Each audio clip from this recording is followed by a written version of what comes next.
তো আমরা এখন মিটারটি রিমুভ করে নিব।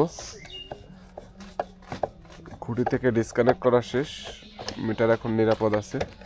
আর মিটার নিরাপদ না করে মিটার কাজ করা যেত না, তার কারণ হচ্ছে মিটারটা পুড়ে গেছে।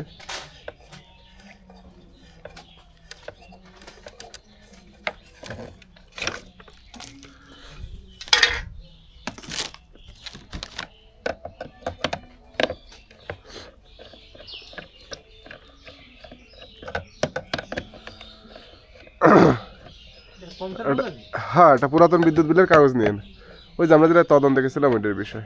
তো আমরা এখন এই মিটারের সোর্স এবং লোড দুই পাশে খুলে দিব।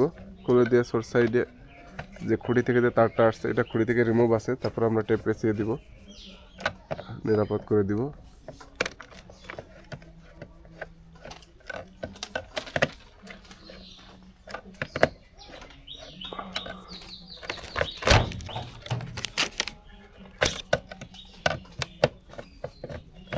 বল ভাই, আমাকে ওই হ্যান্ডব্যাগে দেন টেপ আছে,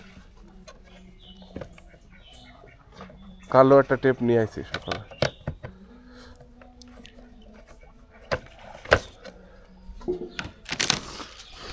যদিও তার এখন পালস নাই, হ্যাঁ পালস দিচ্ছে না, কারণ এটা অলরেডি খুঁড়িতে ডিসকানেক্ট আছে। এখন দাম অনেক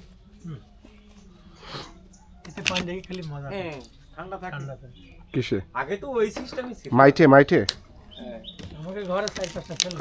তুই পানি নদী রাখে তো মূলত চাউল দিয়েছি। হ্যাঁ, ধান ধান চাউল এগুলো রাখতো গ্রাম। এই বড় বড় মাছ চাই করতাম, আরো বড় আছে। নিরাপদ করে দিলাম। নেন ধরে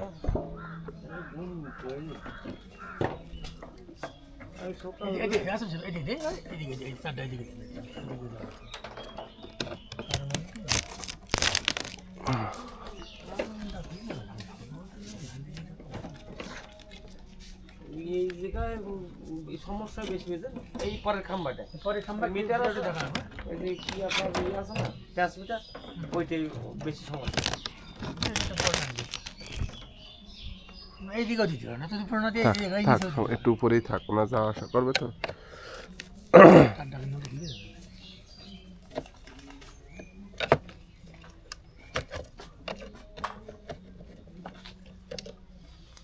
ওই পাশে যে মিটারটা পুড়ে গেছে সেটা কি আছে না? সেটা মিটার পুড়িনি, তাহলে বাস্ট হয় খালি, হ্যাঁ বিশাল আকার বাস্ট।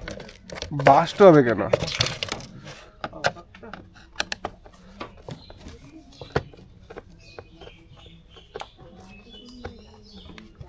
আমার মনে লতা পাতা পড়েছিল ওই পাশেরটা, তাও ঠিক আছে।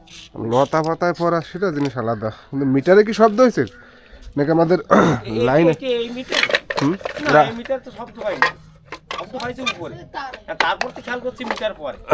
মিটার পুরা কেস ভিন্ন আর আপনার শব্দ কেসটা ভিন্ন। আপনারা তো বুঝবেন। টার্মিনালটা করে রাখলাম।